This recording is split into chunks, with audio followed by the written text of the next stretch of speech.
Hi everyone, welcome to the Certified in Cybersecurity program. This is batch 3. We'll be starting on 15th November 2025. So this is for ISC squared Certified in Cybersecurity 6 weekends program. If you are a fresher, this program may help you to earn a certificate that will help you to land a job.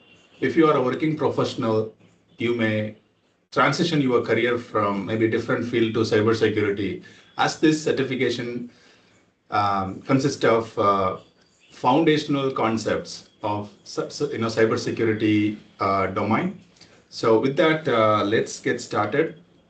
So as you can see, 100 plus participants signed up for this program across the globe. So this program is not specific to any geo, as any where in the world they can prepare and give the exam, as this is conducted by ISC Squared, which is available across the globe. All right, so I'll start with an agenda. So the agenda here, who am I, why am I doing this? This is, we'll talk shortly. Then introduction to the course, then exam overview. As this program is not like any other webinar or something like, you go and join and learn something and leave it like that. This program help you to prepare cybersecurity for 6 weekends. Then you need to practice multiple choice questions, maybe 150 to 200 questions you need to practice. Then you need to sit for an hour in an exam center to get the certification. So this program, we can assess the outcome, how many people join, how many people practiced, how many get certified, that we can clearly assess. So the outcome focused course, what I am driving for last 6 months. Preparation strategies, as cybersecurity may looks like a single domain, but it's a very vast domain. Within cybersecurity, multiple modules available. We'll cover top 5 modules, but rest of the modules may need advanced level certification. That will come later, maybe when you move into cybersecurity or get a job, then you can progress advanced courses to learn any specific particular area into more advanced concepts. Today we will cover domain 1, as this exam consists of 5 domains. Domain 1, maybe 60 to 75% will cover today. All right, let's talk about me. Who am I? My name is Mohammed Ismail. I'm based in Bangalore, India. I do help people to learn cybersecurity, as well as I do coach them to get a job into cybersecurity. Maybe last couple of years I am mentoring and coaching students as well as working professionals. So the primary motive behind this type of program, which I offer completely free of cost, because I'm just responding my inner call. What am I giving back to community as a service? So with my 11 plus years of experience, I have learned so many cybersecurity related concepts, domains, and environments where I have worked over the period. I have learned many things, which I am trying to put into a real-time experience, so that you can learn with the specialist, or you can call me as a mentor. Then you can practice the certification program to progress your career.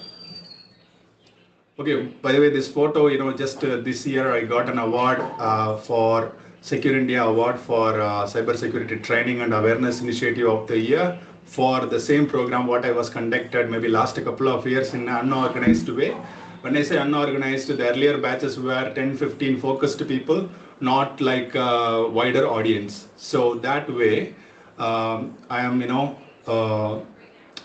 because of doing this community work or helping community, that opens various opportunities and potential awards, or various forums invited me for participating in their programs. So that helps me to grow, as well as I can contribute in a way, in a meaningful way, so that you all get benefited. All right, so the LearnCyberSec is a platform which I found because we need a front-end web page or a registration form to invite you all. Also, this company has been already registered and a trademark has been filed. So LearnCyberSec is the platform which we will continue to offer free services like today the cybersecurity program, maybe tomorrow ethical hacking, as well as career coaching is on the way. So soon we'll launch a few other free modules to help working professionals as well as freshers to get into cybersecurity, as we need more people to secure the nation as well as secure the enterprises or companies, or even in your own house. You need to act as a cyber warrior for protecting the digital space so that everyone can access digital space in a safer way.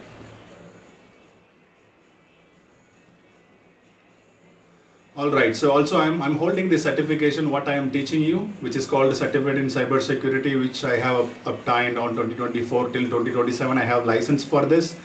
As I have passed this exam, then I realized, why don't I teach the same certification program to others so that they can earn the same certification.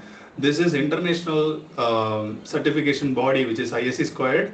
They offer one of the program called 1 million cybersecurity professionals they like to produce. To do that, they are offering free certification, but only challenge is you need to prepare. So the preparation part I am taking care of over 6 weekends. So this learning journey will help you to learn all the modules and necessary concepts. Once you are familiar with the concepts, then you can schedule the exam and you can give an exam to get this certificate.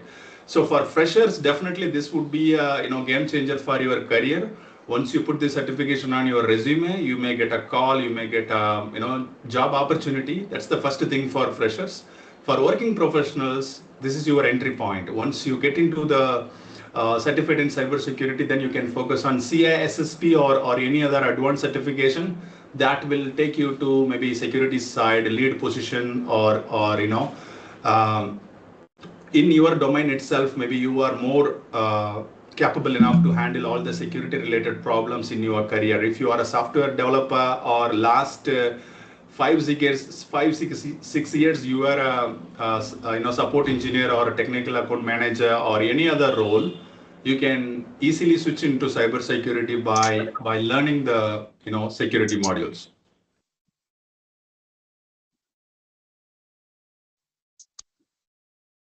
All right.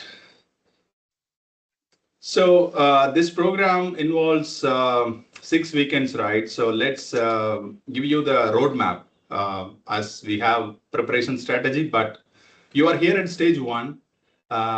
You are going to enroll ISC squared Certificate in Cybersecurity exam in their website. Then they will provide you certification opportunity as well as online e-modules that you can learn short videos from ISC squared. Then Pearson Exam Center, where you need to schedule the exam based on your city or availability. Then you can go and sit the exam. Once you clear, you will get the certification. To maintain the certification, you may need to pay $50, but that's post clearing the exam. That we no need to worry about now. But once you get the certification, if you like to maintain the credential, you may need to join the ISC squared membership that may cost you $50. That I'm just setting the expectation as the exam is free, but maintaining the credential may involve $50, which is going to ISC squared.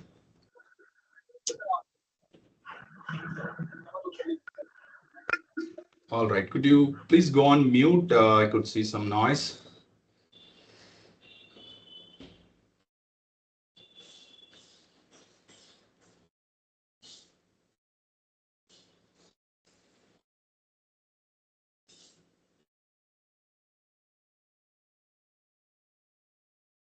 All right, so let me cover once again certificate in cybersecurity. There are 3 organizations going to be involved here in this program.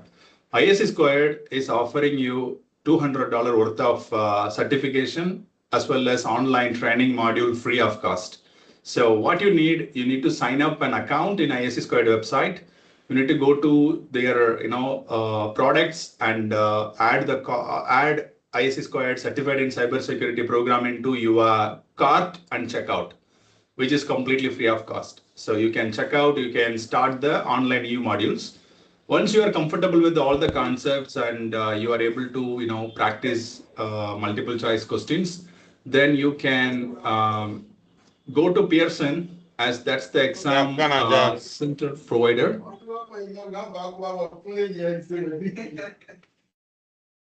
All right, I just muted few participants. Great.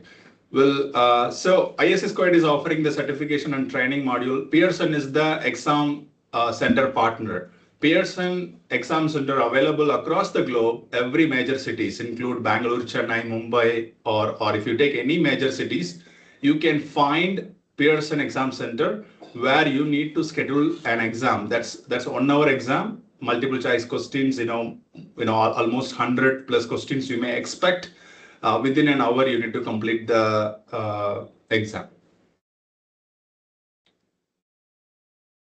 All right, next, LearnCyberSec is the platform which I found where I'm teaching you, 6 weekends, the certification concepts, where you will go through all 5 domains and you can learn each modules with the real-time examples, as well as I will include multiple choice questions. Then I will guide you where you can practice some of the great free source content where you can practice your skills or whatever you have learned over the period. All right, here I like to show few things before go to the exam center. For example, if I go to Pearson VUE, so here, if you go to this website, you can find where is your nearest center. For example, if I go and look for Chennai, India, you will see number of exam centers available in Chennai. So based on your location, you can find the center. For example, some of the folks joined from Liberia for this course. You can see in Liberia there are exam centers available. So you need to plan your exam center accordingly. Where you are based, how long you need to take that exam center. For example, in India, if you are based in rural area, you may need to travel to Chennai. It may take 8 hours, 10 hours. So plan a day advance. So go to the center a day advance so that you get proper rest before the exam day. So accordingly, plan wherever you are located. That's the one major tip I can give, because if you go hurry-burry, like last moment, if you enter into the center, you are already tensed, you can't handle the exam questions properly. Also, these exams are based on computer adaptive test. What does that mean? It's not like a predefined standard question and answers. These questions are come to you live based on your previous answer. Like, for example, if you take first question, you have correctly answered, maybe second question come from same topic. If you wrongly, incorrect answer you have selected in the first question, second question may come from the same topic with a difficult scenario to evaluate whether you know that concept or not. This is not something like I can mug up or I remember all the questions and go on write. That's the reason ISC2 stand out. Their integrity and exam credibility the bar is very high. So you need to prepare. Without proper preparation, you cannot crack the exam. So here is what you can find the exam center. That's one of the major aspect while preparing the exam, because where you would like to go and give the exam is the center you need to figure out. If you are part of Bangalore, any of the district in Karnataka, then you plan as the most of the centers are located inside the city. So you may need to travel into the city to give the exam. As many students from India and North Bangalore signed up for this program. If you are a college student, you come to this website and look for the exam centers. So accordingly, you can plan your exam day once you are comfortable with all the concepts. So this is maybe the final step, but let's come to the ISC2 offering. So this is the certification program which I am talking about. ISC2 is the certification or non-profit org where they are offering the entry-level certification free of cost, plus the online EU module free of cost.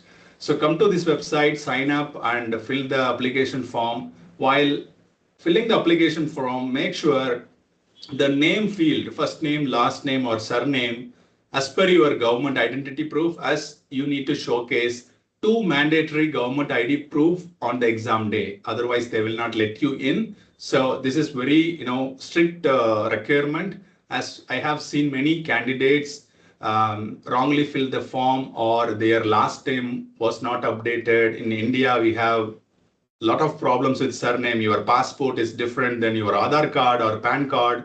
So make sure any two government ID proof which has same name, the same name given to the application form of this, while signing up, so that you can produce the same two ID proof on the exam day. Hope this is clear. If you have any questions, put it on the chat. I'm happy to take. Next, let's move on. All right, so we have seen ISC2 and Pearson website, right? So that's the place we just need to start.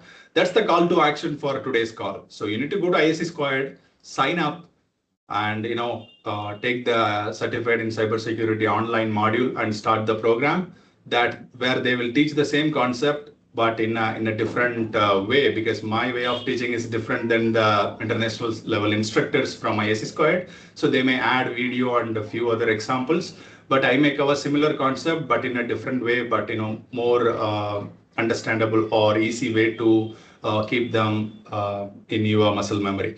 So the exam overview, this is how exam center exactly looks. You will be given individual single window computer where you can sit and take the exam for 120 minutes. Sorry, earlier I called 60 minutes. So the exam duration is 120 minutes.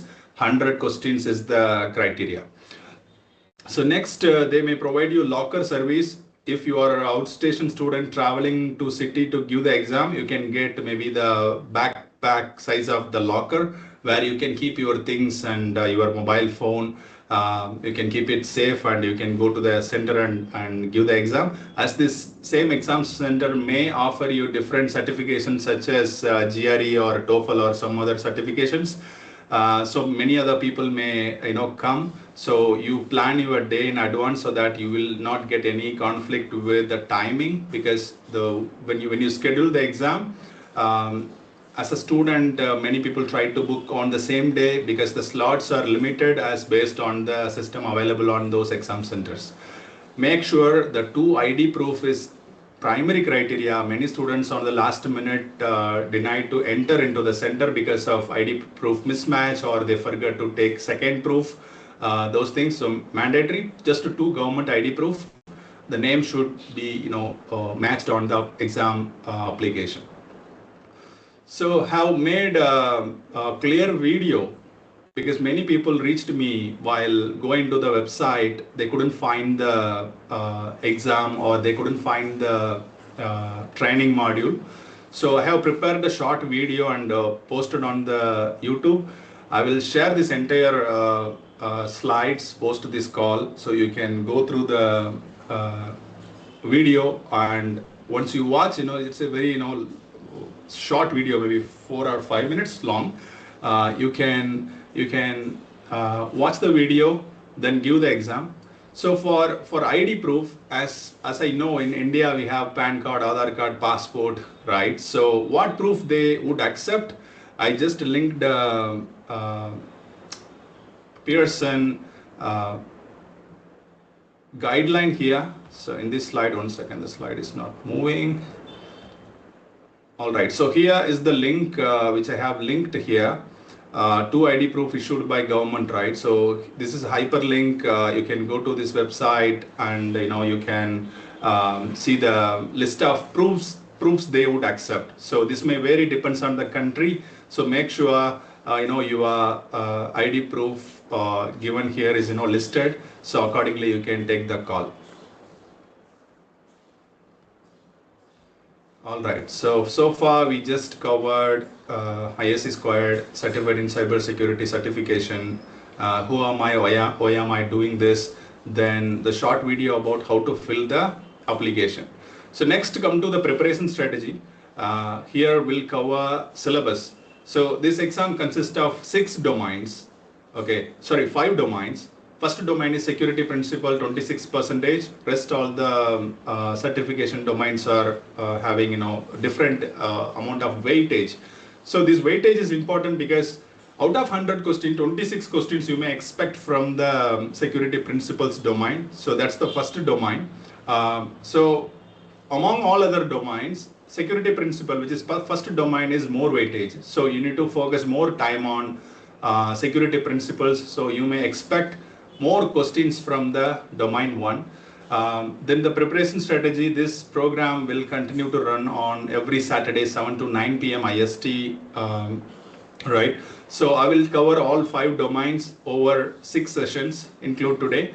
Then you need to enroll ISC2 CC course and start online modules. They have given you online LMS portal where you can watch their content and complete all the modules. It's like a video and theory, and they explain content in a narrated story way. So you will learn easily and quickly because they would put everything into real-time examples. That I would highly recommend to complete as early as possible, because for working professionals, this exam preparation will not take more than 30 days.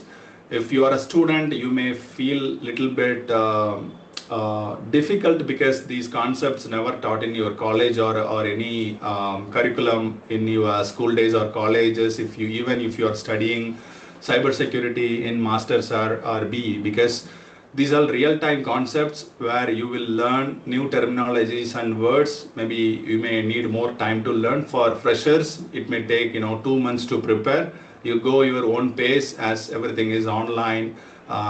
But consistency is the key. You spend at least every day 1 hour to prepare. For working professionals, you can sit on a Saturday or weekends. You can complete maybe 60 to 120 minutes preparation strategy for every week, but consistency is the key.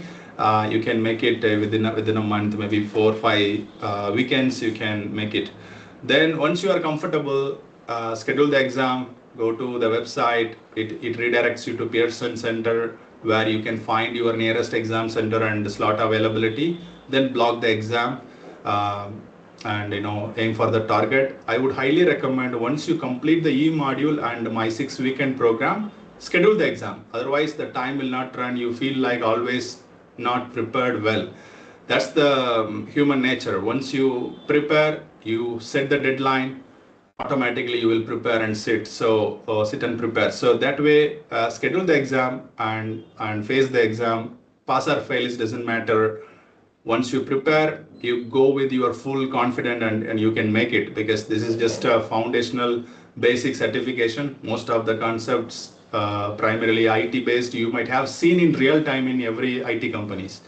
So appear for the exam is the final thing. Once you appear, you will get into the result on the same day. Once you complete the exam, immediately they will give you the result. If you pass, it will just say congratulations, you have completed the exam and successfully passed. If you failed, they will give you 5 domains, which one you have scored less. For example, first domain is security principles. If you have not performed well and you failed, then the score report will clearly indicate which domain you haven't passed or scored less. That may help you to prepare for the next attempt. Also, this is yearly, they give you 1 attempt free. Maybe next year they may give you another chance, but don't waste the first chance. Prepare well and give it your best effort to clear the exam. So far I'm just covered the overview of the exam, how the center looks like, because I just want to clarify the whole picture so that clearing the set expectation. First step, start with ISC2 website, complete the modules, then complete my LearnCyberSec 6 weekends program. Then you go for the exam. So whenever you feel comfortable, schedule the exam, prepare and give it a try. Next, let's dive into the first domain. So before go to first domain, someone asked about the cost. All right. So the first attempt is completely free. This is what I told, because the reason behind that, ISC2 had some of the program called 1 million cybersecurity warriors they like to produce. You see this website, ISC2 pledges 1 million free ISC2 certified in cybersecurity courses and exams.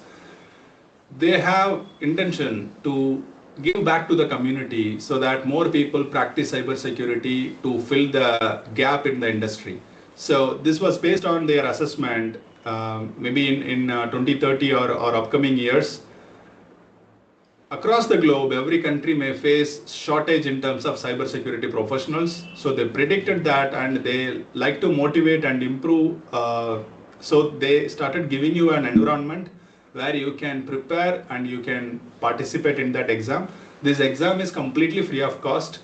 I am only assisting you to prepare on the material side. For example, preparation strategy, I'm helping you. I'm explaining you the technical concepts in a narrated story way so that you can prepare and give that exam, because the content or exam preparation content available on their LMS portal may not be sufficient to take the exam. So that's the only one reason I'm supporting over you for 6 weekends. Then you can go for the exam. All right, so no cost. I just answered some of your questions. So no cost involved until you pass the exam. Once you pass the exam, you may need to obtain ISC2 annual membership, where you may need to pay $50 is the maybe the cost involved here. Maybe the additional cost, you need to travel to the exam center and give the exam. If you are away from the center, maybe that may cost you something in India. Like if you are in rural district or village, you may need to travel to the city, Bangalore or Chennai, to give the exam.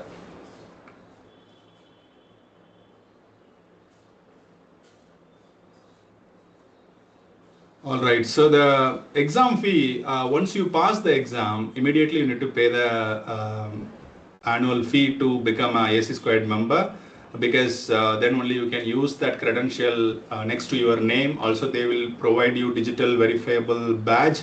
For that $50 would be utilized. No, exam cannot be given from home or remote. You must visit exam center. This is in person. You need to participate. This exam cannot be remote, or you cannot take anywhere. You must visit the exam center.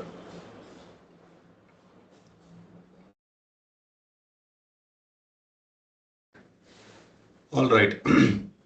Let's come to the domain one. Domain one talks about security principles. So security principles, before go to security principle, we'll take two scenarios. Company A and company B, maybe take e-commerce industry.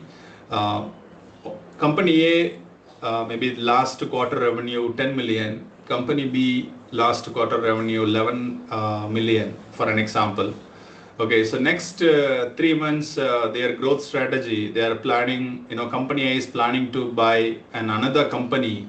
The board of directors is evaluating 3 companies, pros and cons, and stored those assessment in Excel sheet. Okay, that's the company A is doing. Company B also in the same industry, but planning to add quick delivery partner and evaluating 3 maybe delivery partners they assessed, and they added their pros and cons in the Excel sheet. So now come to this 2 scenarios.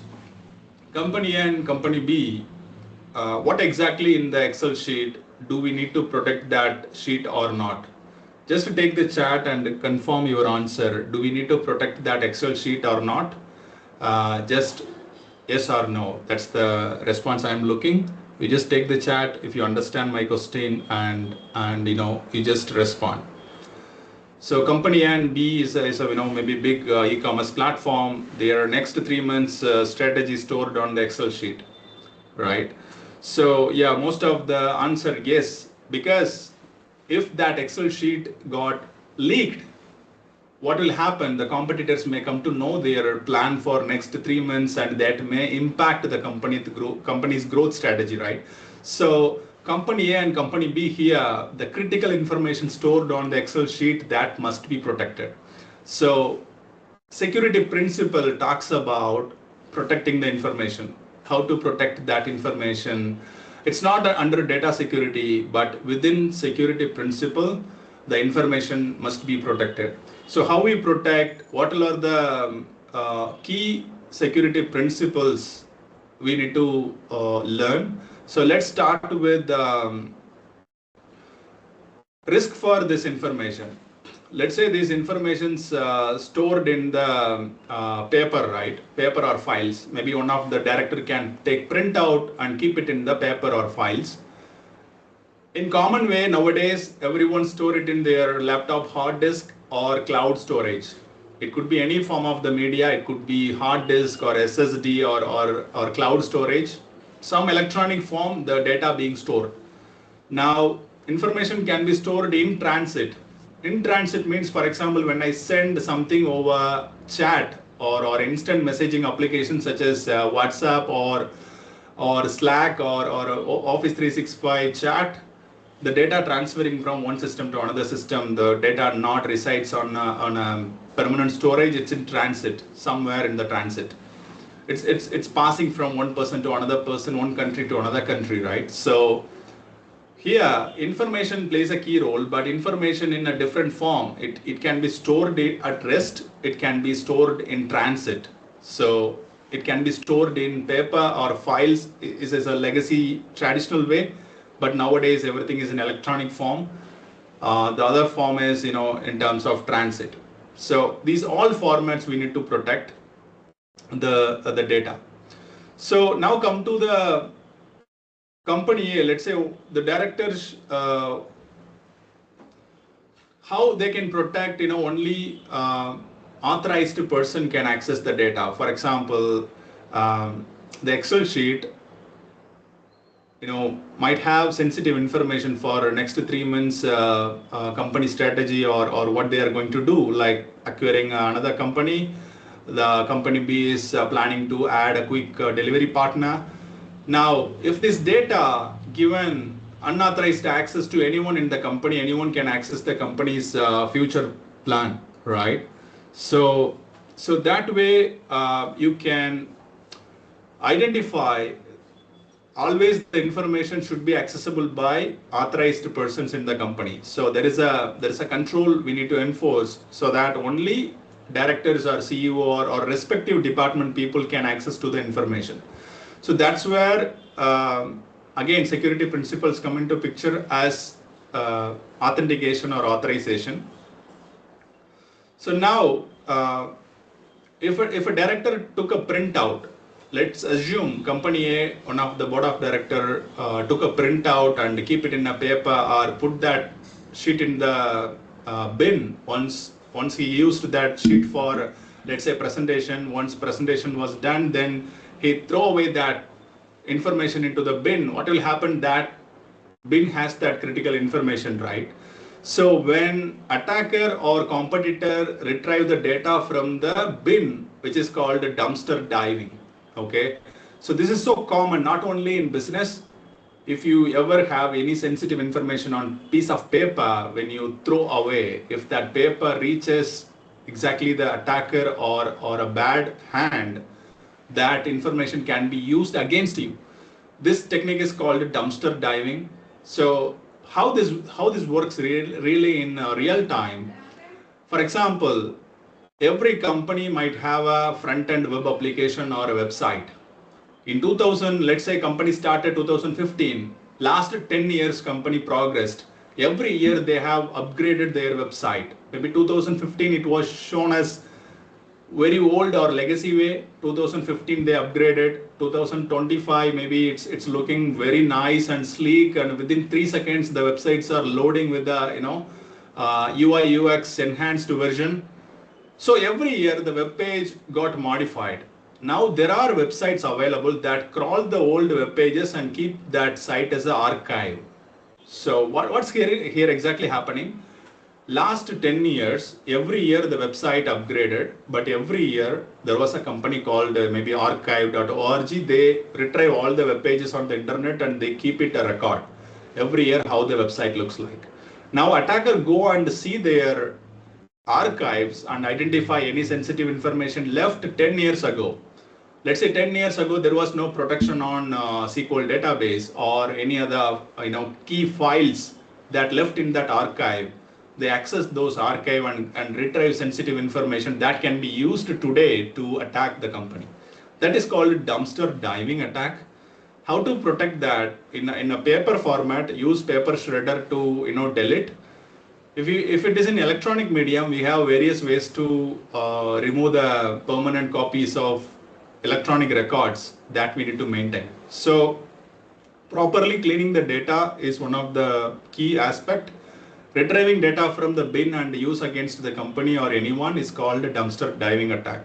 I'm just reinforcing this statement or the word so that you can take the exam questions appropriately. For example, whenever you see dumpster diving, yes, we have seen that word in the first class. Dumpster diving means something retrieved from the bin that can be used to attack.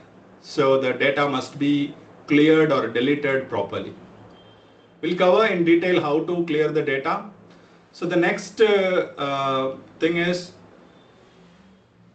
now talks about confidentiality. So confidentiality means if there is a sensitive information that must be protected whatever ways available. For example, two of the board of directors sitting on the airport lounge and they were talking about their company plans. In the same lounge, there is a competitor sitting and listening all the conversation. So now the confidential data only authorized people should have access to, but now somehow due to the lounge is a public place, they discussed that information. Now the data get leaked outside the company or outside the board of directors into the competitor's hand. Now this is called confidentiality risk. So the information must be accessed to only the authorized persons, now leaked outside. So this is called eavesdropping. This is just one example. This can happen in various ways. For example, not only airport lounge, if it is a public transport or any public places, or without muting the mic and talking sensitive data so that everyone was hearing. So those informations are moving out from authorized persons. If only authorized person should access my company's next 3 months sales strategy or company growth strategy, now that data leaked outside. So this is called eavesdropping. So eavesdropping can be mitigated by implementing respective controls, such as the sensitive data should be discussed only in the office building or office conference rooms, dedicated spaces. We shouldn't talk anywhere else. That can be achieved through proper end user training.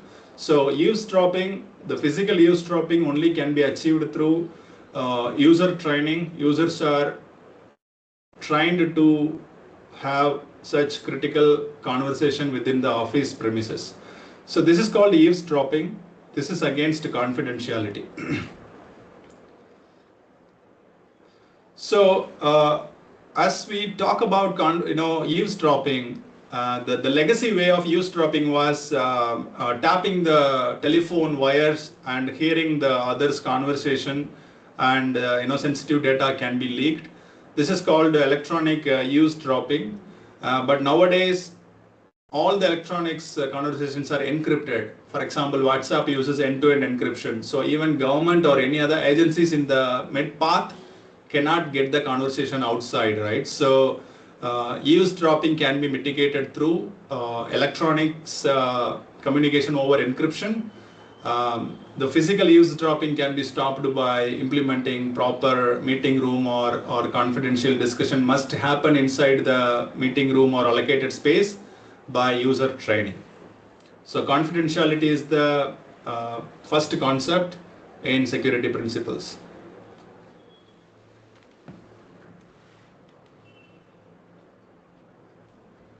All right. Next risk is social engineering. Let's say three board of directors aware of the next 3 months plan. Let's say they're planning to acquire a company, right? Now, there is an attacker mimic as a CEO, and he is asking what was discussed in the acquisition plan or pros and cons. He just mimicked using deep fake or any other technology, but one of the director trusted, that was his CEO, and he shared his insights and future plan to the attacker unintentionally, but he believed that was a CEO, but the other side, it was not CEO, it was an attacker. So now, social engineering is a technique to trick someone to, trust someone else and give that sensitive information. This is happening real time, very popular in public nowadays.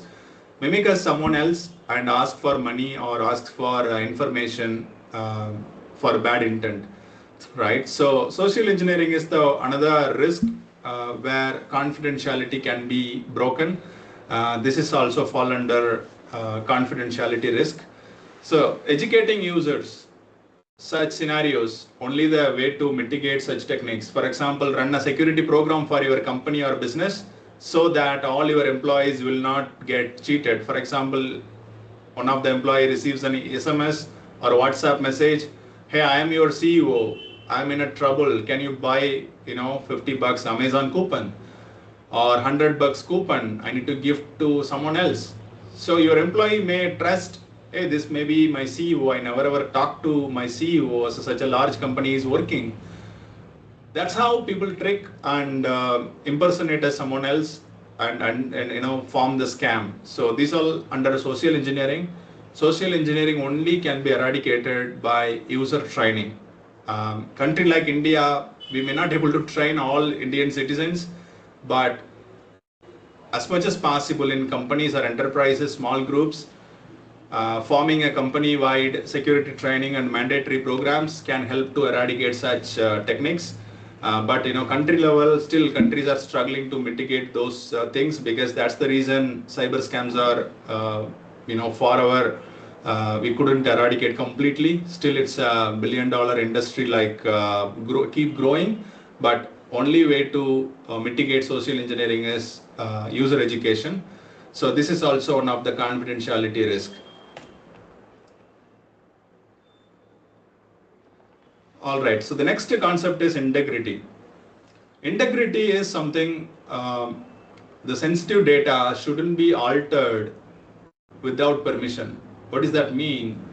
For example, the next 3 months, the company's growth strategy stored in Excel sheet.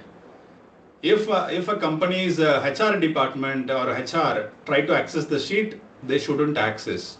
They shouldn't modify any data in it, because only board of directors have access to the Excel sheet, not any other people, right? So the information shouldn't be altered without permission. That is called integrity. Let's see what are the integrity related risks we have in common. All right.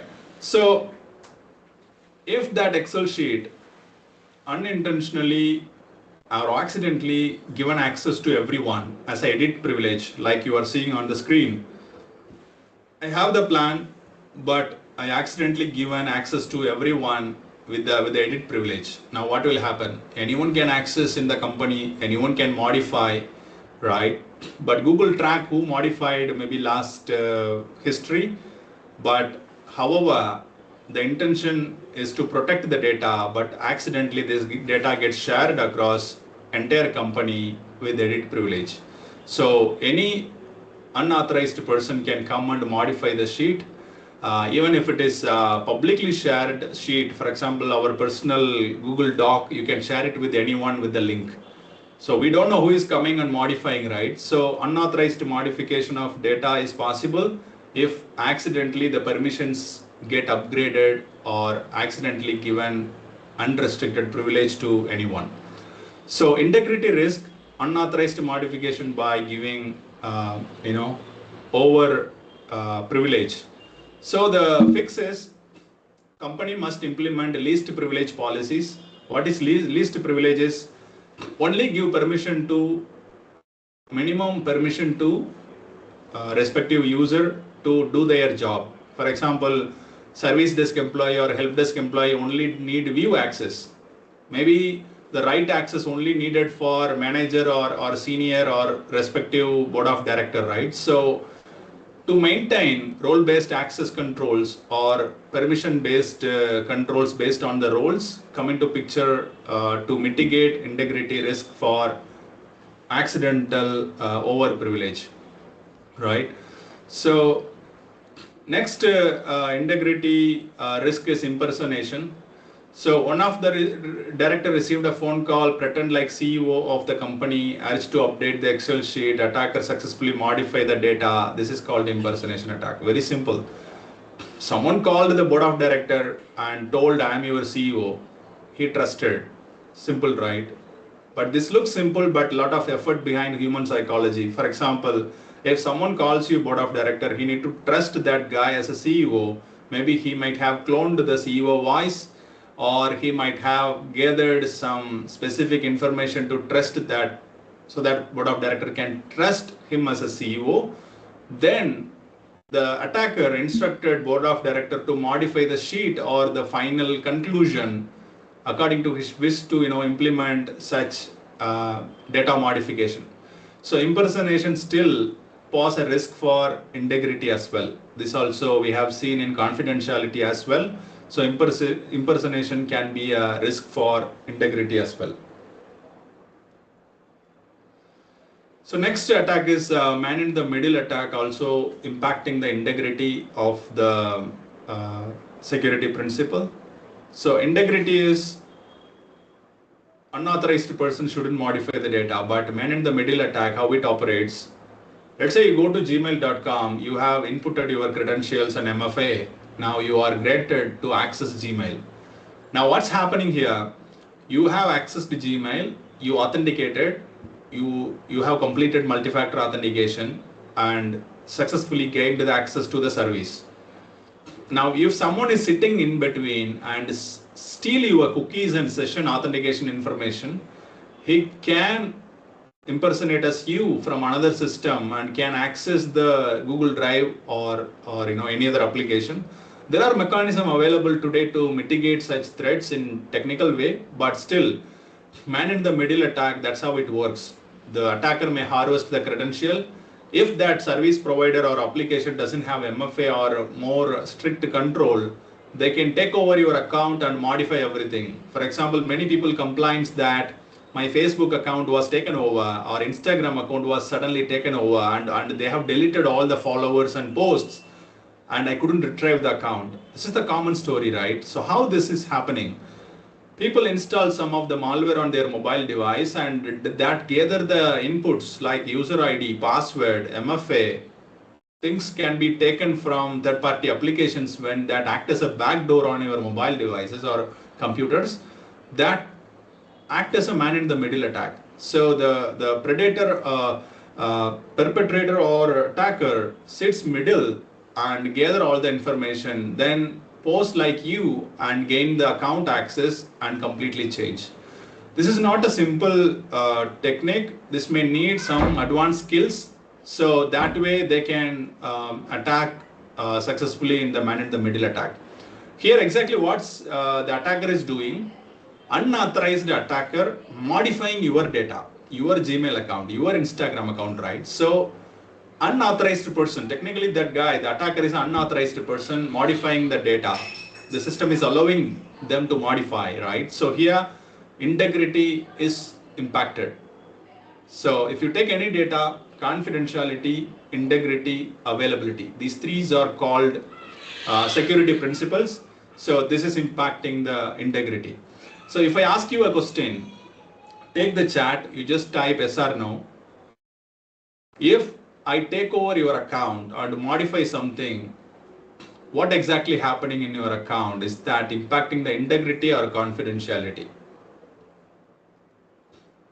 If you say integrity, type yes.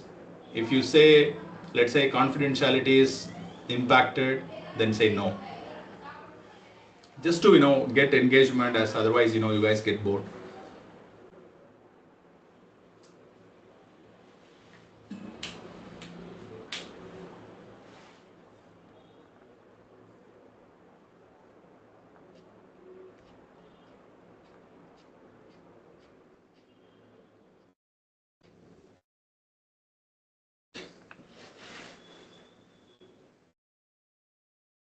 All right, so I could see mixed answers, right? So man in the middle attack, taking confidentiality information, yes, because when I take over, I have access to your confidential files, which is accessible only to you.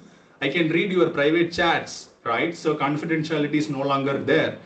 Integrity, I am modifying your post. I can post any, negative comments or negative post on your feed because I take over your account. So man in the middle attack can pose a risk for integrity as well as confidentiality. So the both. So next is a replay attack.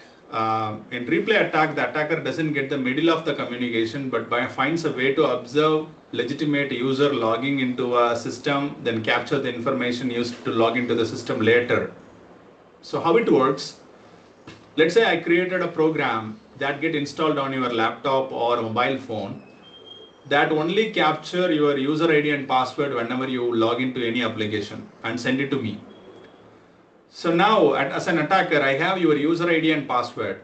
Whatever application you simply, without multi-factor authentication or second factor authentication, simply using user ID and password, I can take over that account and I can initiate an attack later stage as you, because I'm not taking any cookies or authentication session information like man in the middle, but I harvest your data first, then I go to some other day or some other time, then I take your account and implement an attack. So that's how replay attacks works. Replay attack also integrity risk. This replay attack also may come from dumpster diving. For example, as an attacker, I go and search in archives. Maybe 2 years ago, there was a backup of your website taken and store it in archive website, archive.org or some other archive maintaining website. I go and dig on that website. I look for your 2 years old backup of your entire web page. I found maybe admin credential or AWS authentication token. Then I took that information and now performing an attack. Because I just harvested the critical information and I'm trying to attack you, then that fall under replay attacks. Once I gain the account, I can modify your information, right? So again, this also poses integrity risk as well as confidentiality risk. So next principle is availability. So far we have seen confidentiality, integrity, and now it is time for availability. Availability, information is available to authorized users when they need it. Very simple. If you go to Gmail and try to authenticate and see your mailbox, you are authenticated authorized user, you wanted to see your mail. If your mail is not available for XYZ reason, whether it was a Google outage or a DNS outage or you don't have internet or your device failure, these all come into picture. When I needed, I couldn't access my Gmail, right? Simple. This is impacting the availability. As an enterprise or a company, availability can be interrupted by various forms.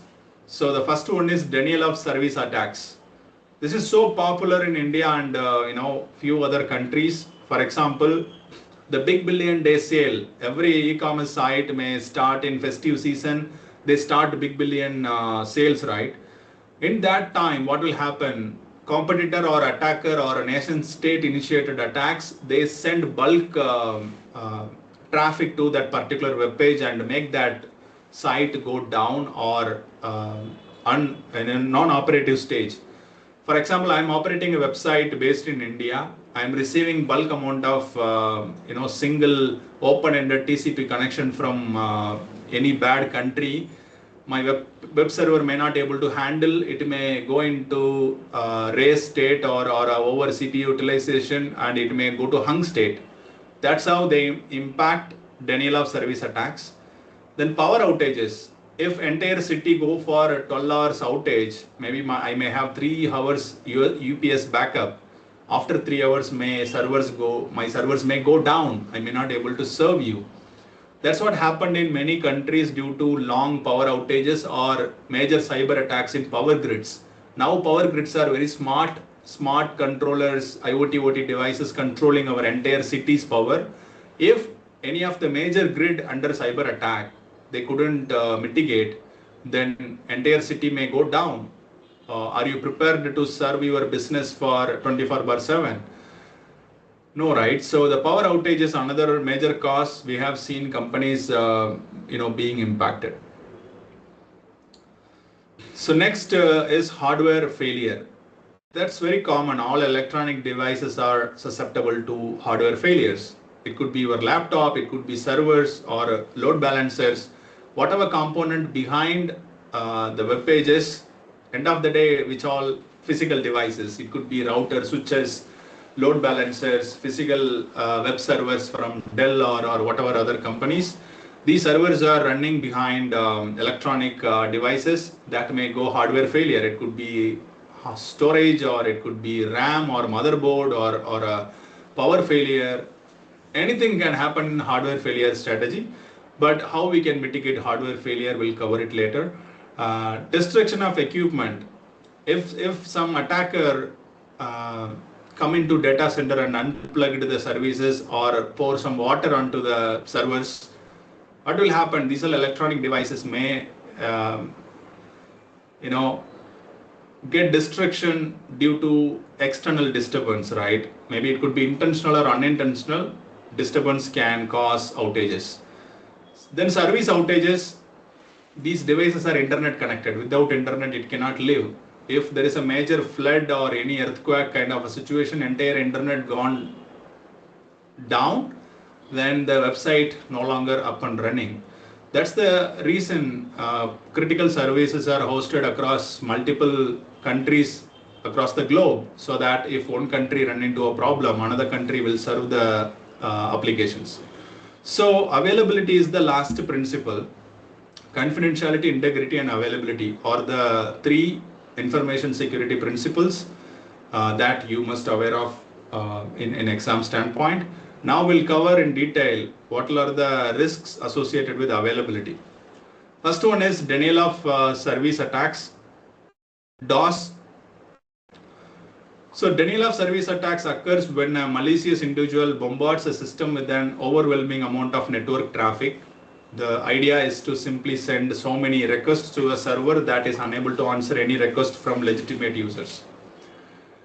Take an example of e-commerce website running a big billion day, expecting many people come and purchase the product and their revenue or sales will go high. That's the intention for a big billion day sale. But unfortunately, attackers send a huge load of open-ended TCP connection to the website. Now the website doesn't have proper protection. Now what will happen?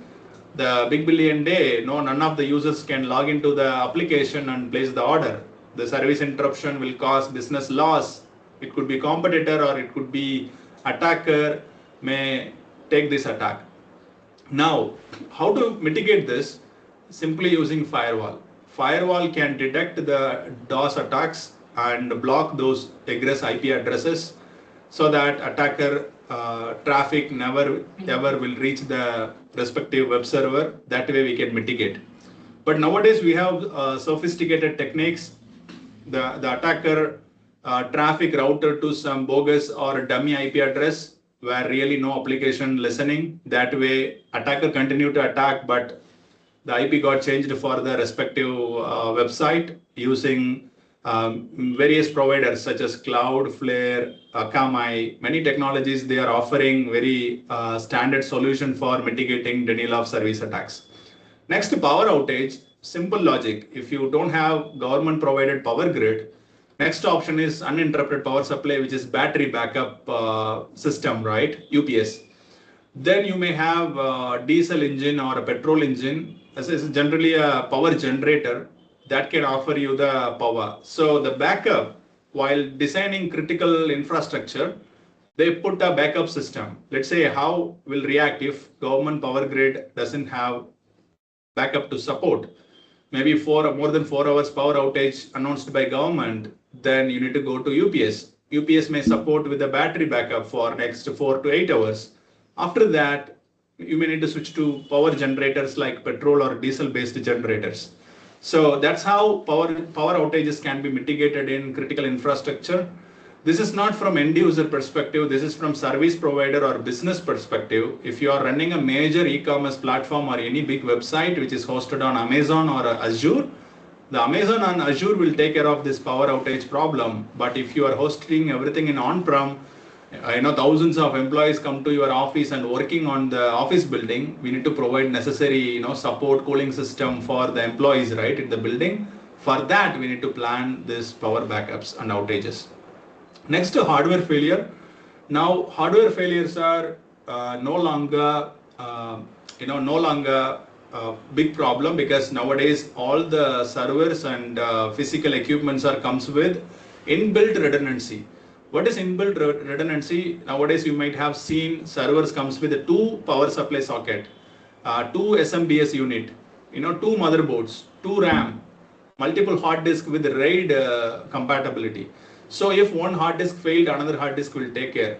If one power supply fails, another power supply will take care. If one entire server fails, another server in the same data center will take over using high availability concepts.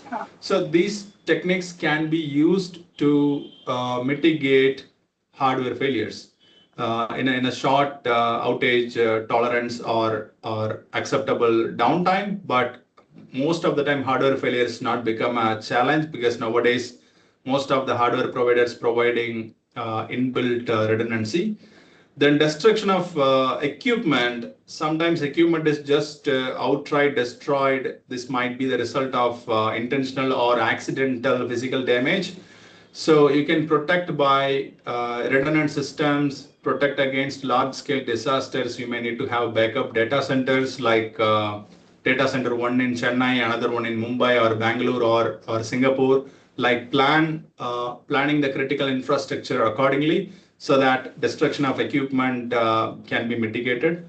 Then service outages, as every company is nowadays depending on X number of service providers. For example, for internet service, take India as an example. Airtel or Jio or Reliance or AT&T, Verizon may offer you internet service provider the backbone connection to your data center. If one of the service provider is unavailable due to undersea cable cut or a major outage in their network or cyber attacks, if you rely on only one single vendor for powering your data center or providing you internet connectivity, then you run into a trouble, because as soon as that service provider run into a trouble, you cannot provide service to the customers. So always go with the multiple vendors for redundancy services.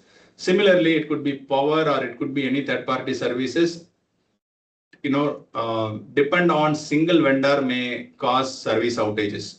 So plan service outages accordingly, protecting services outages by building systems that are resilient in the nature. For example, take 2 ISP connection. If Jio fails, maybe Airtel will take over your business. So that way it can mitigate availability risk.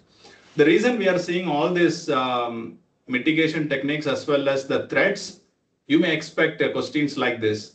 Okay, so if you are using a service and having a service outages, what security principle it will impact, which is availability, right? So here, denial of service, power outages, hardware failure, destruction of equipment, service outages, all impacting the availability of the service. It could be web page, it could be any online kiosk kind of a device. Imagine another example. You are going to airport, your boarding pass issuing machine is not connecting to the internet. Now the boarding pass issuing machine unable to deliver you a boarding pass. You need to stand on the queue. As if you take any busy airport like Bangalore, you may need to stand for maybe 30 to 40 minutes to get the boarding pass, right? So that's how it creates chain of impacts. It can delay you the flight. It can delay you, cause chaos in the mass production units like airport or any automation units. So imagine that business types not always think about your only business you are aware of. Think about other industry like medical or critical infrastructure such as banking. If during peak Monday, maybe 10 a.m., 11 a.m., entire branch internet connection is not working, they cannot do any money transaction in the busiest bank. That would impact and reflect financial implications, and they get into business losses. So that way, availability is key factor while designing any company business. Availability, all the risks to be assessed properly. Make sure these proper mitigation controls are in place so that the business will not run into any trouble. Hope these concepts are clear. If you have any doubts, take the chat and confirm. Someone asked about repeat the replay attack with an example. Okay, so I just give you simple example. There is a software called Keylogger. Okay, as a student, or if you like to practice this, go and search about keyloggers. What it does, you can install that software in any of the PC or mobile devices. It stores all the key inputs in your devices. Okay, some keyloggers can send that information to attacker email address or whatever communication they set. Okay, now you go to Instagram, you applied user ID and password. Now that keylogger collects all your key input, right? Now the attacker got your user ID and password. Now attacker may try. Now you might have received a OTP over SMS. That keylogger may scan your SMS as well as take the code, the OTP. Now completely the attacker can take over your account. I'm teaching you, this is for educational purpose. Replay attacks, that's how it works. Now they harvested your user ID, password and MFA. Now attacker sitting on another mobile, log into Instagram as you, user ID and password and put the MFA, boom, they are logged into your account, right? So now this cannot be a real case. None of the keylogger will provide you SMS access, or your mobile phone might have restriction on installing such bad softwares. But how they trick the user, they never install as a keylogger. They install as nowadays people watching Korean dramas, or they go and get some of the offer codes. They mimic as a legit software, and let's say people watch Korean dramas in a specific application. They think that application is offering you Korean dramas, but actually once you install, that application may harvest your data, gallery and SMS, those informations. That's how the famous cyber scams are targeted. For example, in last year in Bangalore airport, one of the lady installed airport lounge application that took her mobile phone into remote assistance mode. The attacker took 70,000 from her account in that through that application. As soon as you install any piece of code that acts as a credential harvester or information gathering equipment, that took the information and pass it to the attacker. Attacker then post like you and take over your account. That's how replay attack works. Man in the middle attack works. How it works? Let's say you are using a desktop application over Chrome browser. You have installed some unknown extension on your browser. You go to Gmail and authenticated, and you are browsing your mailbox. Now that extension may steal all the session cookies and authentication information, not user ID and password, authentication cookies. You might have noticed whenever you log in back to Gmail, your computer or browser will not ask you authentication because the browser maintains the cookies. Gmail supports cookies for 15 days. So they took all the information from your browsing history. That extension send that back to the attacker. Now attacker sit man in the middle and take over your account. That is called man in the middle because they are just harvested your session and authentication information, not user ID and password. So user ID and password can be taken through keylogger that fall under replay attacks. Hope that clears. We can continue after 5 minutes bio break. Guys, feel free to take a break and come back around maybe within 5 minutes.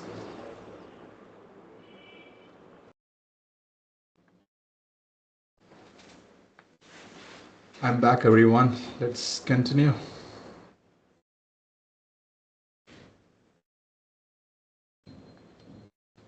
Yeah, let's take the chat. I could see a message.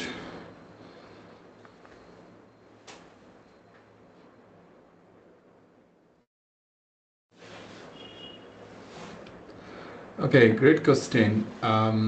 DOS attack can handled by developer by using rate limit with client ID, then what is the use of firewall here? All right, the client ID or rate limiting with any metric. It could be client ID or it could be any other metric such as session ID or a source egress IP, right? So many ways within application we can mitigate client ID or any specific information. Whenever there is a web application externally facing, for example, I am hosting a website called LearnCyberSec.in, right?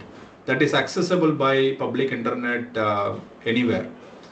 Now, if there is a attacker or any bad user crafted application, he will continuously send only SYN packet. He will not acknowledge with SYN ACK or ACK in the TCP session. He only sends SYN. He will not respond back. Okay, continuously is doing that. What will happen in TCP session? SYN ACK ACK. Only SYN comes. My browser or my Apache server send back SYN ACK. It will not respond back. Another again it will send SYN. It is called a SYN flood attack. This is also one of the DOS attack. Now, by doing that, he is opening multiple TCP sessions that will consume more CPU in my Apache or web server. That leads to disruption. The legit user unable to log into my web page. That's how DOS works. Here, no session ID, no client ID, as application is not at all logged in or user given ID. It is just a open-ended TCP kind of a flood attack. So this can be only mitigated through firewall or specific cloud solutions such as Cloudflare or Akamai is offering DOS mitigation services. They take the attack into different IP address or change the web server address with the dummy IP address, or they block the attacker in real time. So that's where the client ID or application level limitation will not help, but definitely application limitations will help in terms of phishing attack or try to guess the password by timers. For example, if client IDs keep changing but egress IP is same, then the user is an attacker, is trying multiple client ID or going beyond a certain threshold, that specific IP address might be blocked because multiple client ID come from the same IP address. So those techniques are application level mitigation controls, but not from infrastructure or network level. It will not help. So network level, we may need a firewall level protection to mitigate DOS attack. Even DDoS attack is another type of attack. Multiple sources, attackers group together and initiate attack against one particular service. For example, take attacker across the globe, maybe 4 or 5 locations. They group together and attack one single website from same time zone. For example, 5 o'clock they start. They communicate together. Attackers are combined, they form a unity and they attack single web services. Now, even the firewall struggle because that suddenly sees attacks comes from multiple sources, and even firewall may not be efficient to mitigate those attacks, where we need advanced level next generation firewall with DOS protection.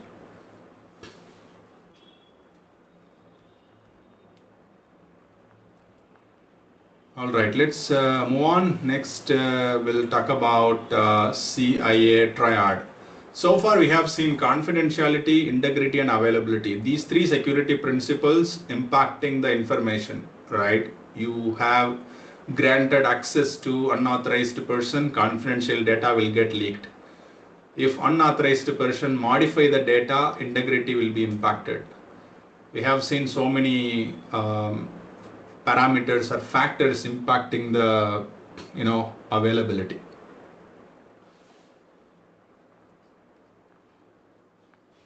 All right, so I could see recording is still going on, Arshit.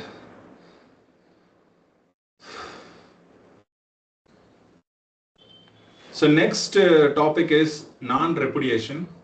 Non-repudiation is, before go to non-repudiation, let's see what is repudiation means. Repudiation is a term that means denying that something is true. So Start with an example. You agreed to pay $10,000 for a car. You agreed, buyer and seller. You are a buyer. You agreed with the seller. Yes, let me pay you $10,000 to buy that car. That's the fact. You agreed. Now, suddenly, after 2 days, you are saying, no, I haven't told like that. I no longer interested to buy. So now you are, changing your statement, right?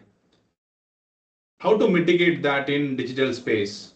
Let's say someone did that, but they are falsely denying that. That is what non-repudiation means. So repudiation is a term that means denying that something is true. Non-repudiation is false denying that something is true. So to achieve non-repudiation in digital space, we can use signature, digital signature, CCTV, biometric. How physical signature helps? You are a buyer and seller. You made a statement, the agreement, buyer and seller signed. Yes, I agree to pay 10,000. This is used in non-repudiation. In our deed statement or whenever you buy land in India, the buyer and seller agree and put a registration documents, right? That is primarily used for non-repudiation. You cannot deny the fact I didn't buy the land or I didn't sell the land. You agreed in front of a registrar, you signed. So non-repudiation used, to mitigate false denying you are not done or you have not done by signature. Digital signature will help in web pages or a trusting source and destination or system to system. Digital signature would be used to trust, yes, I am the source, I am the destination. That can be used in digital communication as a digital signature. How CCTV become a mitigation control for non-repudiation? Someone entered into your office premises and made some damage. Now, maybe law enforcement captured that guy and that guy is denying that, no, I didn't come to the office. Now, CCTV footages would help to mitigate, the non-repudiation statement. He's denying the fact, but even though he came to office and damaged, right? So CCTV also fall under mitigation technique. The biometric is one of the non-repudiation technique. For example, you go to office and your office installed a biometric sensor on the entrance or a door. You are leaving your fingerprint every time you are entering into the office. You cannot deny the fact I didn't come to office yesterday because you put your fingerprint that got captured in the system. So non-repudiation is a security goal that prevents someone from falsely denying that something is true. So you may expect question around non-repudiation. So that's one of the important key concept. Next topic is authentication and authorization. Authentication and authorization plays key role in information security, as authentication and authorization primarily called as a AAA principle. Authentication, authorization, and accounting. Okay, these three work together to track digital access. Authentication start with identity, right? So this AAA principle fall under access control policy or access control process. So the first step is identification. How digital system identify someone or some system or some process, right? There must be a user ID, client ID, or some unique ID that being used to identify who you are. Here, for an example, Shivani is a professional working at a company A. Shivani is the name, right? Maybe that could be used as a user ID. Shivani is the user ID used for identification. Okay. Then Shivani, whenever access company application like SAP or Outlook or Jira or any other application, it prompts user ID and password. She first claim who she is, Shivani. That is identification. Identification is the first step of the process in identity and access management. Individuals should make the claim about their identity. Here, always not human. Sometime your API, sometime process, sometime system to system, not necessary always human behind identification. Nowadays, every application mostly support APIs. So in API, maybe client ID or unique session ID can be used as identification parameter. So next, authentication. Okay, now I claim as a Shivani. She's a user in the company. She put her user ID. Now Shivani needs to prove.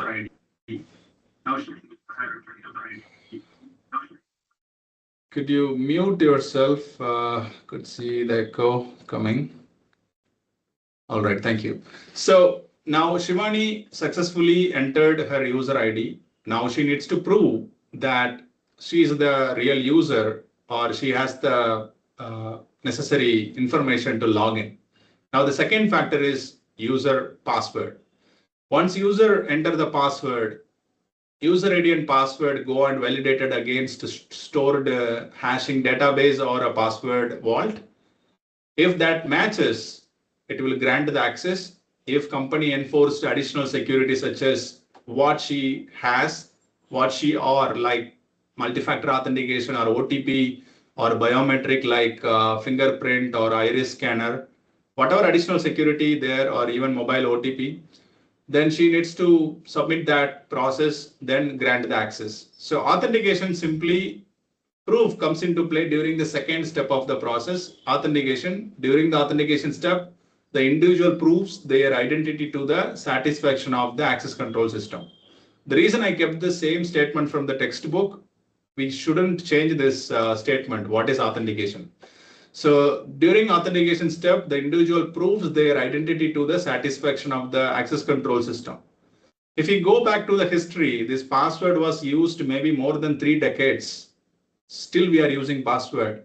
Now companies are switching to passwordless, using FIDO2 key or some other mechanism, but still password is used widely in various systems that is being used in authentication to meet the satisfaction criteria during authentication process.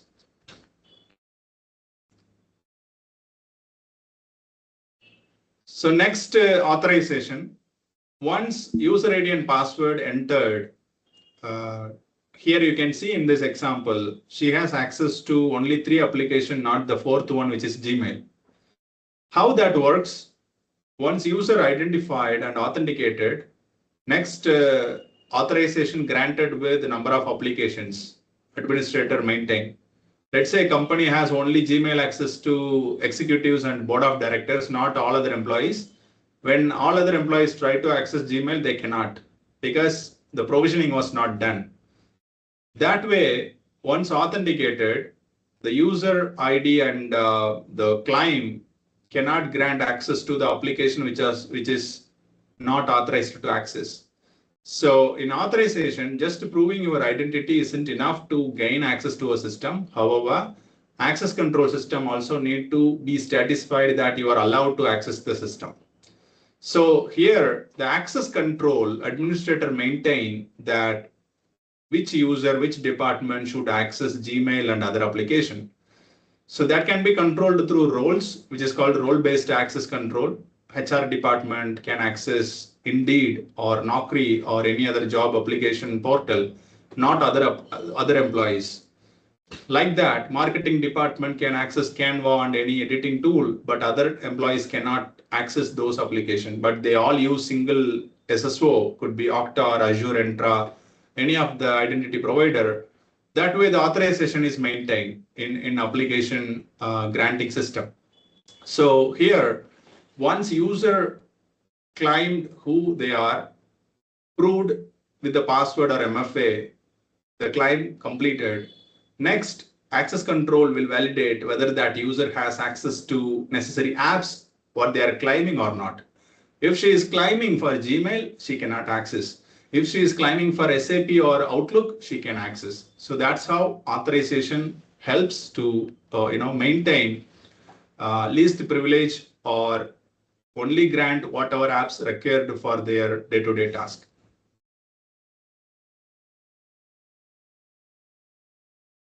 Next, accounting. Accounting is just a AAA concept in identity and access management. Accounting will log all the user inputs. Okay, for example, Shivani as a user, she logged into the identity and access management system at 11 o'clock in the morning or 27 September 10:23:45 UTC timestamp from X IP address, right? Now, this information logged in and stored for some days or months, even years, depends on the company security policy. This acts as a digital evidence. For example, if user logged in and took some sensitive information to their personal device or a company laptop, which is not required for their job, company found from the auditing that Shivani took some additional information which is not necessary for her role. The problem here is company given over privilege. She utilized and took advantage of that privilege and gathered some additional information which may pose a risk for the business. Now, company will take action using the accounting, which is audit log, which says Shivani logged in from X IP address on the date, on the timestamp.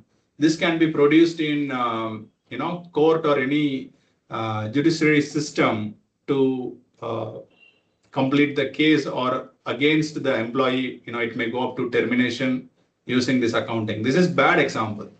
How the good example works, every 6 months or every quarter, company may do auditing that every employees are having necessary controls, not over privilege, not under privilege, all are having right controls or access policy. They validate randomly the audit log and they confirm the audit report. If any one of you working in audit area or GRC domain, you might know what I'm talking.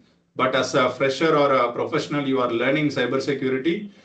Accounting is very important because accounting can be used in digital forensic investigation, complying with the regulatory requirement. For example, India, Reserve Bank of India mandated each and every financial institute employees must store their logs for 6 months. I mean, company. If it is a bank may retain their audit logs and access logs for 6 months in the system. So they can investigate if any fraudulent activity happened in past. They can go back and check and retrieve the logs for forensic or investigation. So that's how accounting is important. So the statement here from the textbook, in addition to identification, authentication, and authorization, access control system also provide an accounting functionality that allows administrators to track user activity and reconstruct it from the logs. So constructing user activity from the logs, what user did in last 2 months ago on particular time period, whether user logged into the system or what user did to the particular application, is that the user or someone else took over the account, is IP address changed or same. Those type of investigations can be done by, when something bad happened, these all come into picture. So accounting is one of the big concept, and it may offer you,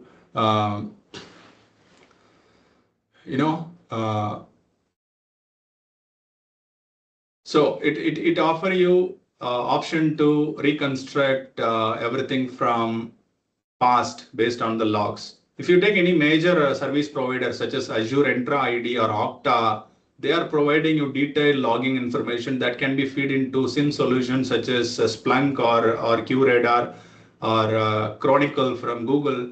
Various providers offering SIM solution that can support audit and access logs maintenance. They keep it for 6 months. This may offer you many job opportunities as well. If you are good at reading logs and storing logs, maintaining SIM solutions, you can get a job in SIM, the log retention department as well. So maybe SIM is a wider concept where multiple vendors, offering such services. So you need to learn any particular vendor product to get the job. But overall, accounting helps company to reconstruct the event which happened in the past.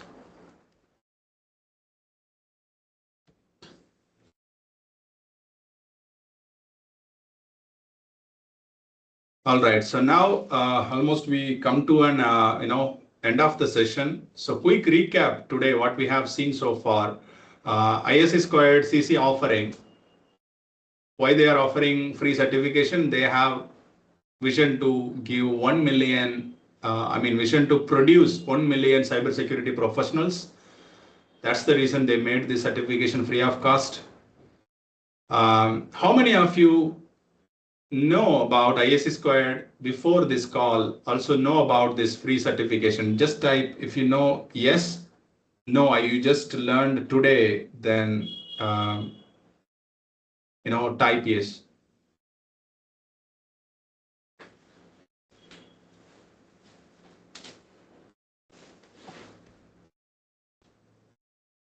All right, because every batch, what I have noticed, small number of people practicing or already participating this exam preparation that help them to prepare quickly. So my sessions are useful for them to prepare for that exam.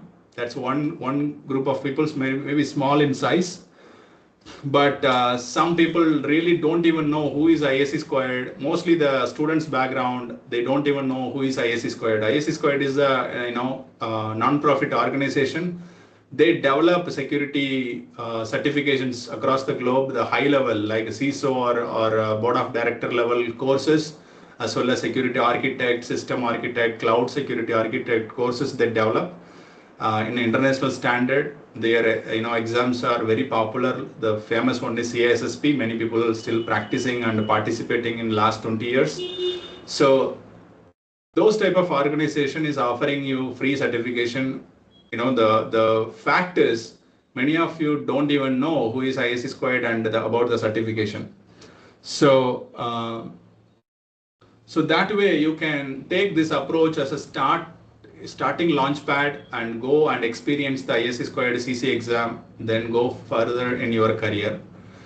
We talked about registration process that really we haven't go into depth, but I kept a video. I will share this entire slide that has hyperlink to watch the video. Go and watch the video, then enroll for the ISC2 CC program. We have seen the syllabus and weightages. Domain 1, we just covered CAA triad, confidentiality, integrity, availability concepts. Then identity and access management, non-repudiation, IEEE, identification, authentication, authorization, and accounting. We have seen so far only 2 major concepts from the domain 1. Then we come to here. So next week we'll cover remaining half of the first domain with the clear examples, and some of the multiple choice questions will include to just recheck your learning capability. So in case if you found any challenges in this session, let's say I'm speaking too fast or too slow, or you couldn't follow my instructions or my teaching approach, go to LearnCyberSec.in and there is a feedback section. Feel free to update your feedback. That may help me to change my approach, as well as last 3 batches I'm keep refreshing the content and the coloring and different things based on the feedback. So that will really help. If you found anything challenging you in terms of this learning journey, as we need to go through next 5 sessions together. So your feedback is very much appreciated, and I take feedbacks very serious. So the call to action for everyone today: go to ISC2 website, register. That's the first step. Then look for various materials on the online, like YouTube, tons of materials available. People offering you course, text, books and various things on various LMS portals like Udemy or Coursera, various sources available. Not everyone is good with live demo or live classes. Some are like to read the books. Some may like audio podcast while doing other work. Some may read from the PPTs or a PDF they're familiar with. So different approach work for different people. So feel free to figure out which approach is working for you. But I'm happy to construct a program which is affordable as free of cost, which can help students to move from 0 to 1, from just a graduate to maybe cybersecurity certified graduate, to knock a door for first interview call.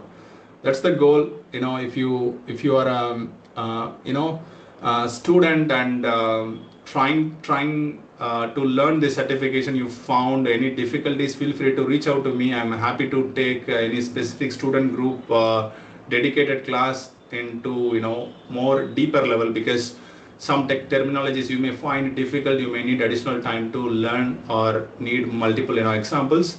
I will try to add more examples in the next class onwards, as every concept we may not just go with the theoretical terminologies. We need to apply how that works in real time. Then we can take that further. Yeah. Also, this today's batch, I just noticed in the registration, specific group of people joined from I believe Liberia, from South Africa. That I really didn't expect. How this program reaches, as there is no boundary for teaching and learning.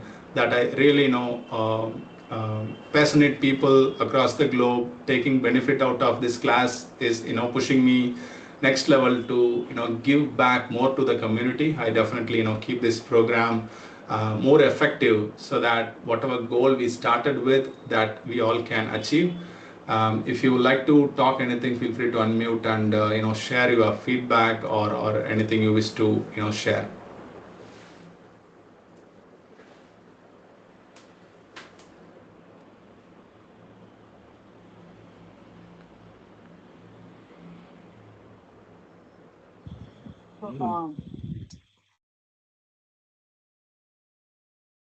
Just appreciate the efforts that you put, Ismail. Thanks for all the efforts. It goes a long way. Thank you.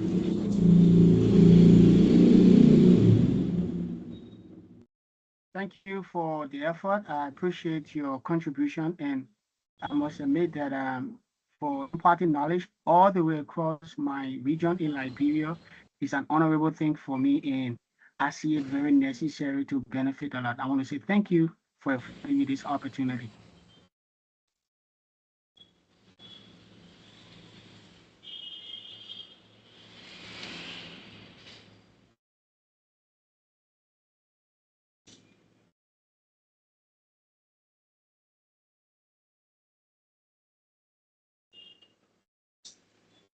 All right.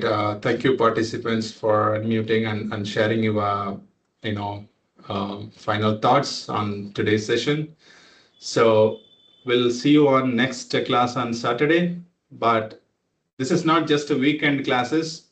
You need to work on every day, right? So first call to action is go and figure out ISC Squared website and sign up, as we don't know when they will stop 10 million, the free program. As soon as register and get that into your shopping cart and get that checkout, your exam and online module. Second thing, try to figure out, as a working professional, initial days, I used to face challenges figuring out every day, outside, 9 to 6 work hours, how to bring some time for learning. Then I found maybe morning hours is suitable, because throughout the day you may get into multiple tasks in your work. End of the evening you may feel tired. You can't concentrate on any topic. So try focus on morning hours, maybe 30 minutes, 1 hour every day, so that you can be on track. You can crack the exam. As there is a question about a CISSP or a CCSP future, definitely that's the plan. But figuring out the right certified people who are willing to participate in the community program is a struggle. So I have figured out ethical hacking and a few other concepts. Soon we'll be launching more technical oriented workshop based session, maybe 3 hours intensive technical session to teach professionals and students on specific tools and techniques. That's the next plan we are progressing. But definitely CSSP is one of the most wanted course at this stage by many working professionals. So if I give back to community, if I make good content that can be accessible by, affordable by anyone, if they are willing to learn and upskill, that definitely helps. Yeah, that feedback taken, I will figure out how we can achieve slowly. because content-wise, CC is very less, but CSSB is wider. So maybe 6 weekend program may not be enough, like 2 hours every batch, but trying to figure out how we can more streamline, like maybe recorded modules or short quick videos followed by 10 questions kind of thought.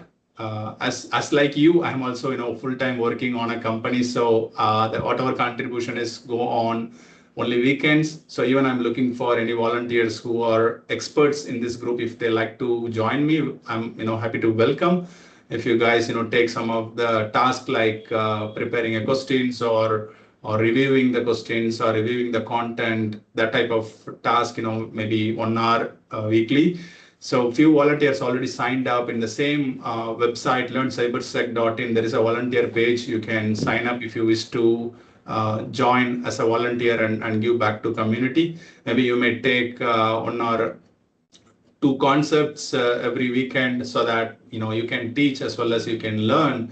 The community, the moment you start giving back, you may receive 10x return in a different way. That's how I strongly believe. So giving back something, you will get unexpected way. So with that note, I conclude today. Wish you happy weekend. We'll see you on next Saturday, guys. So thank you, everyone. Bye-bye.